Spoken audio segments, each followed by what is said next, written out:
As you can see, the loader loads the 2 different kinds of rock, 2 different kinds of sand in the coal feed bins. The coal feed bins then proportion each material from the design to the plant. So it's proportioned through the plant into the drum where it's heated to 350 degrees, mixed with asphalt, liquid asphalt, AC, and mixed at the end of the drum. From there, it is discharged up the conveyor into the silo. During that mixing process between the discharge, we add lime to it. And then it comes down, we load it in the silo, which has a capacity of 350 tons, or 150 tons.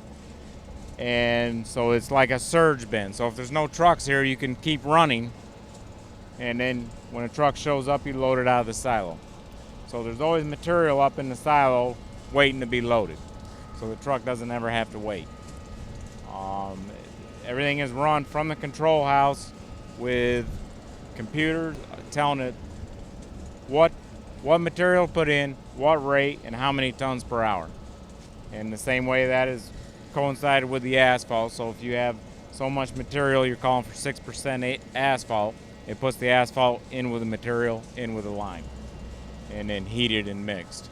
And during this whole process, when you see the fire heating the aggregate, you have a lot of dust in there. This over here is a bag house which collects all the dust and puts it back into the mix. As you can see, we're running right now and there's no dust coming out of the stack. So it collects every bit of dust and throws it back into the mix. So there's no emissions or anything coming from the plant. For the drainage layer, it's just rock. We don't put any sand or very little sand. So we're using just the rock. That's for the drainage layer. You go to the base layer, we're using 2 rocks, 2 different kinds of rock, 2 different kinds of sand. When you go to the level up in the surface course, 1 rock, 2 sands.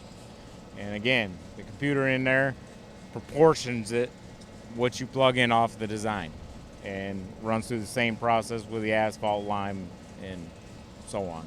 And we do an average of probably 700 to 800 ton a day. That could go up or down depending on where we're at on the track.